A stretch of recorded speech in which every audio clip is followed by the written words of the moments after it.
ചേച്ചി, ഇവിടെ എന്തെങ്കിലും ഒരു ജോലി. ജോലി? നീ ആ തെരുവിൽ സർക്കസ് കളിക്കുന്ന പെണ്ണല്ലേ? കണ്ണും കൈയും കാട്ടി നാട്ടിലെ ആമ്പിള്ളേരെ മുഴുവൻ വസ്താക്കാൻ നീ മിടിക്കാന്ന് കേട്ടിട്ടുണ്ട്.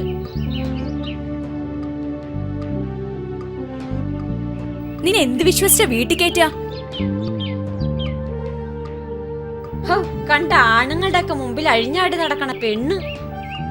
ഇവക്കൊക്കെ നിലയും വലിയുള്ള തറവാട്ടി ചെന്ന് പണി ചോദിക്കാനുള്ള ധൈര്യം വന്നല്ലോ.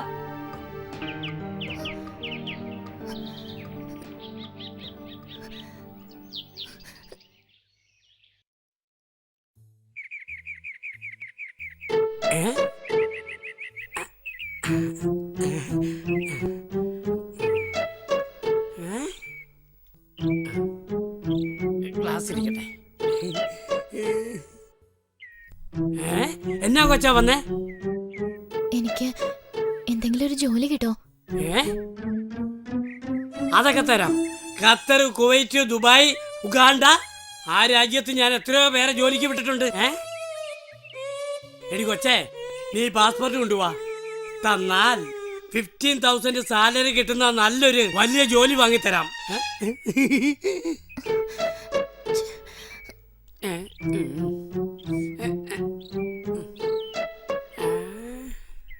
ഇവളെന്തിനു വന്നതാ?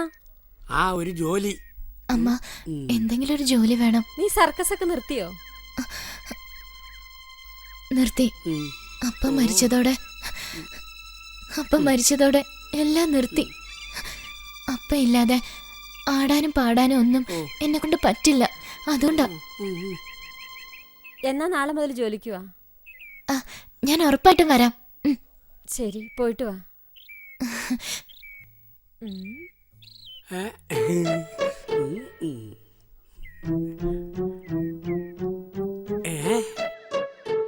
അപ്പൊ അവള് നാളെ രാവിലെ വരും.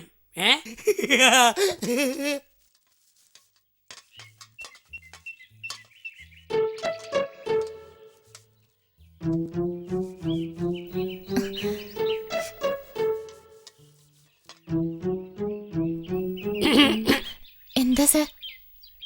എന്നാ കൊച്ചേ, നിന്നെ പോലെ സുന്ദരിയായ കുട്ടി ഇങ്ങനെ ബുദ്ധിമുട്ടി പണിയുന്നത്? നിനക്ക് ഞാനൊരു നല്ല വീട് വാങ്ങിത്തരാം. നിന്റെ അനിയനെ നല്ല പള്ളുകുർത്തി വിട്ട് പഠിപ്പിക്കാം. എന്താ? നീ എന്നോട് കുറച്ച് അടുത്ത് പെരുമാറിയാ മതി. ഉടനെ ഇപ്പൊ നിനക്ക് എന്തെങ്കിലും ആവശ്യമുണ്ടോ? വേണ്ട സർ, ഞങ്ങള് പാവങ്ങളാ. നീ ഒരുപാട് വേർത്ത് അകത്തു വാ. നമ്മക്ക് AC-ലിരുന്ന് കൊച്ചു കുറച്ച് വേണം പറയാം. അയ്യോ അയ്യോ അയ്യോ, പടി കിട്ടിയേരും. അടുത്ത കുരിച്ച്. അയ്യോ, പോയില്ലേ?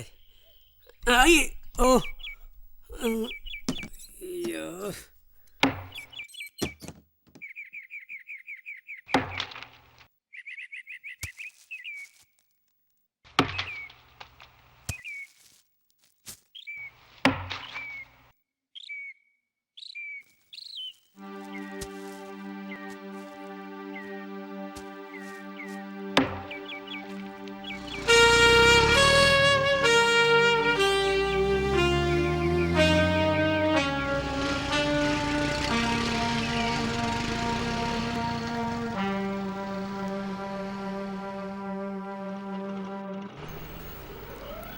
എന്താ മുല്ല, ജോലി കിട്ടിയെന്ന് പറഞ്ഞിട്ട്? അത് ശരിയാവില്ല.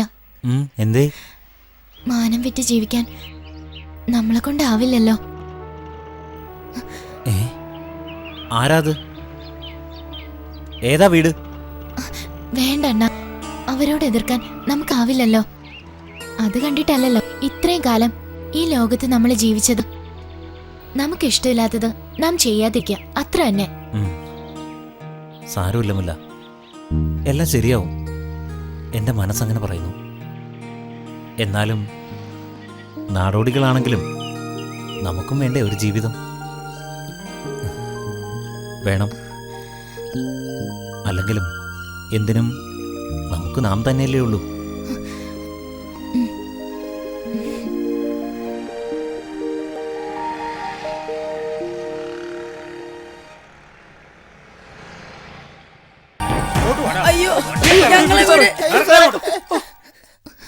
എന്ത് തെറ്റ് ചെയ്തിട്ടാ സാറേ ഞങ്ങളുടെ കുഞ്ഞുങ്ങളെ ഇങ്ങോട്ട് കൊണ്ടുവന്നത്? അല്ല, കുട്ടികളല്ല, അവരെ കൊണ്ട് വേല ചെയ്യിക്കുന്ന നിങ്ങളാണ് തെറ്റ് ചെയ്തിരിക്കുന്നത്. എനിക്ക് എന്റെ അപ്പുനെ കാണണം. ഇവിടെ നിന്ന് നിങ്ങൾ കരഞ്ഞുകൊണ്ട് യാതൊരു പ്രയോജനവുമില്ല. ബാലവേല നിരോധിച്ചുകൊണ്ട് ഞങ്ങൾ വരെ ബാലഭവൻ ലഭിച്ചിരിക്കുക. നിങ്ങൾ അവിടെ ചെന്ന് അന്വേഷിക്കും. എവിടെയാ സാറേ ഈ ബാലഭവൻ? ആ സ്റ്റേഷന്റെ പിന്നിലാ. പിന്നെ ആ വലിയ 2 കുട്ടികളെ നിങ്ങൾ തിരിച്ചു കൊണ്ടുപോയിക്കൊള്ളണം. ആ കുട്ടികളെ വിട്ടുകൊടുത്തേക്ക്.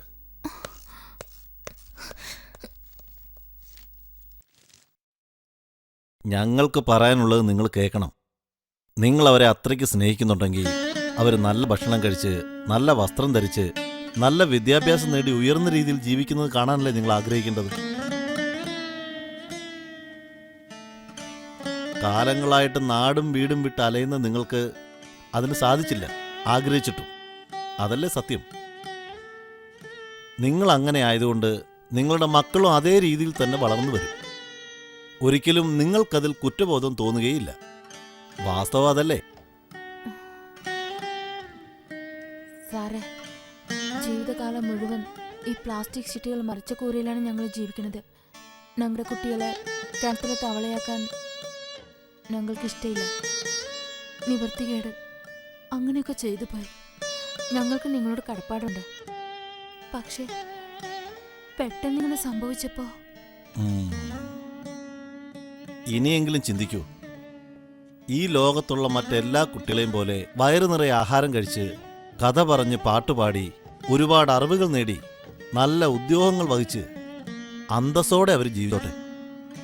അന്ന് നിങ്ങൾക്കും അന്നുവരെയുള്ള നിങ്ങളുടെ എല്ലാ കഷ്ടപ്പാടുകളും മറന്ന് അവരുടെ കൂടെ അലച്ചിലില്ലാതൊരു ജീവിതം നയിച്ചുകൂടെ? ഞങ്ങൾക്ക് ഇവിടെ വന്ന് കാണാൻ പറ്റില്ലേ? അതിനെന്താ, എപ്പോൾ വേണേലും വന്ന് കാണാം. എന്തായാലും ഇപ്പം നിങ്ങൾ പൊക്കോളൂ. ആദ്യ ദിവസം ആയതുകൊണ്ട് കുട്ടികൾ കൂടുതൽ അപ്സെറ്റ് ആവുമല്ലോ. ഒരു 2 ദിവസം കഴിഞ്ഞ് വന്ന് കണ്ടാൽ മതി. ആ, ശരി.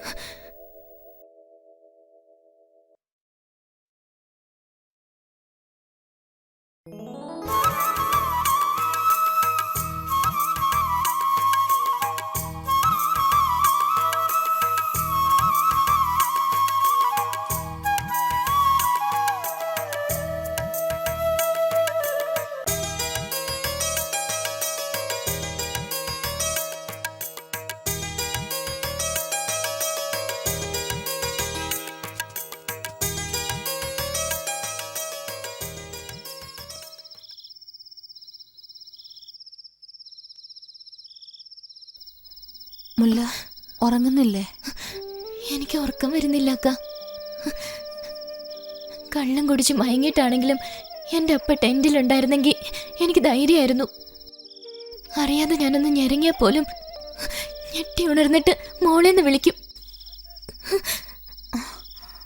അക്കാ,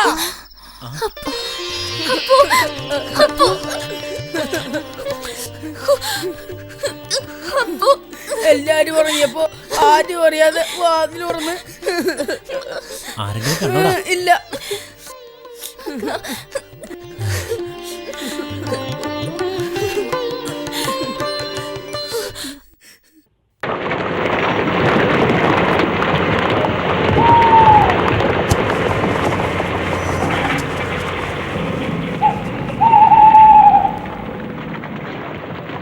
ഇല്ല, ഈ തോൽവി അംഗീകരിക്കാൻ ഞാൻ തയ്യാറല്ല.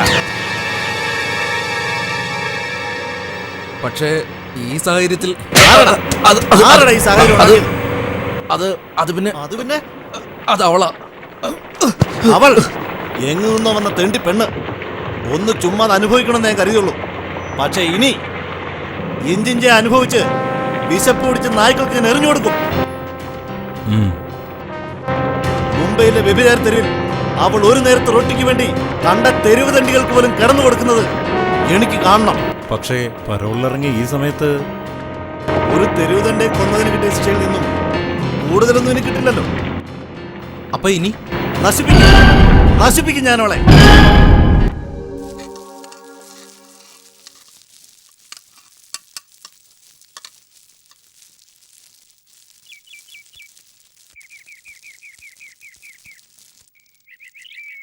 അക്ക, ആ, എന്താ ചേച്ചി? കുറച്ച് ഉപ്പ് വേണം. ഉപ്പ് തീർന്നിരിക്കുക. ആണോ? ചെലവണ്ണം വരുമ്പോ കൊണ്ടുവരും. എന്നാ ഞാൻ അപ്പുവിനെ വിട്ട് മേടിപ്പിച്ചോളാം. ശരി. അപ്പു, എന്താക്കാ? മോൻ പോയി ഒരു പാക്കറ്റ് ഉപ്പ് വാങ്ങ്. ആ. പാപ്പേട്ടാ, എന്താ പോ ഉപ്പ്. ഇപ്പൊ തരാലോ.